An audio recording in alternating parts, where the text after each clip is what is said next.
When I was young, I was told I could be anything, do anything, and I believed it for a while. But then the messaging started to seep in, quiet at first, like a draft under the door. You know the kind that doesn't shout, it just shapes. That women should be small, gentle, nurturing, soft spoken, and agreeable, caretakers of everyone but themselves. That we were supposed to find a man, marry him, have children, and make our lives about family. And do all this while staying thin, young, and beautiful. And that was supposed to be enough. Men, on the other hand, they got to be leaders, providers, decision makers. The ones we were meant to defer to, the ones whose worth wasn't measured by their waistlines or wrinkle count. The ones who were never taught to make themselves valuable by being beautiful. The ones who could wear their age like a banner, celebrating their lives, the silver, the years, and call it debonair. Established, distinguished, worthy. I thought a man was supposed to be strong enough to carry the weight of the world, confident, steady, unshakable. He was the one who was allowed to take up space, to move through the world with certainty, without apology. He was supposed to protect, provide, pursue, and somehow know everything without asking for help. And if he didn't, well, that wasn't something we talked about.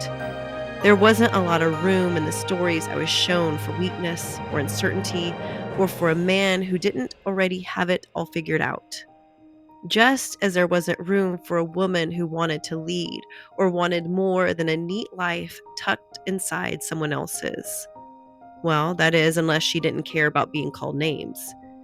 And me, I noticed that when I stepped into leadership naturally, effortlessly, there was a subtle shifting in the room, a discomfort, a raised eyebrow, a comment disguised as a compliment. You're kind of intense.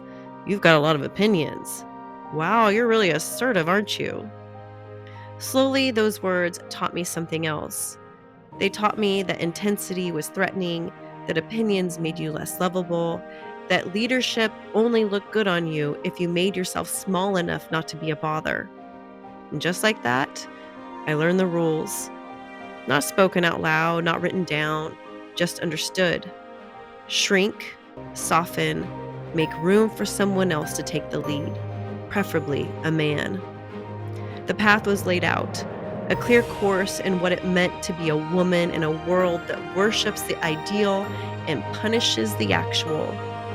I learned that men were supposed to wear blue and women pink, that femininity was a dress and masculinity was a stern gaze and a clenched fist, that to be a man or a woman meant standing on opposite sides of a spectrum, never stepping into the middle ground.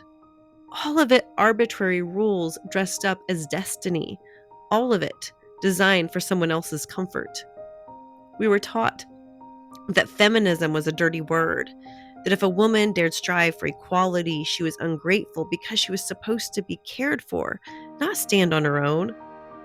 A man was taught that any softness made him a pussy, that anything tender, anything valuable made him less.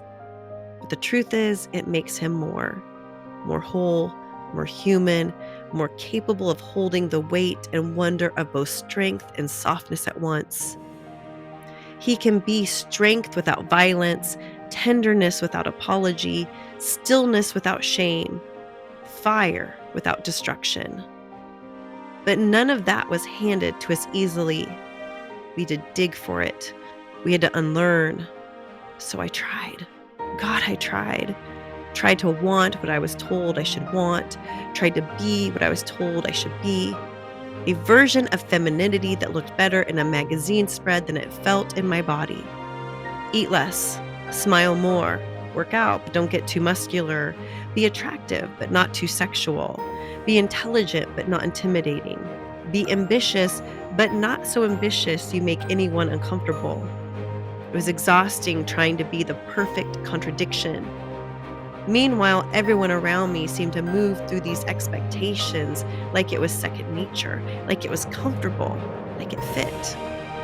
But me, it felt like stuffing myself into a shape I was never meant to wear, like cutting off parts of myself just to be allowed to stay.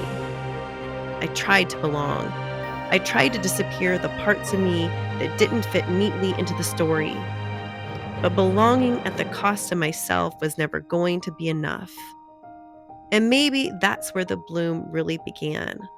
Not in the moments I got it right, but in the ones I finally said, no, this doesn't fit. Because I wasn't too much. I just wasn't meant to fit inside a box. Always, your trusted friend.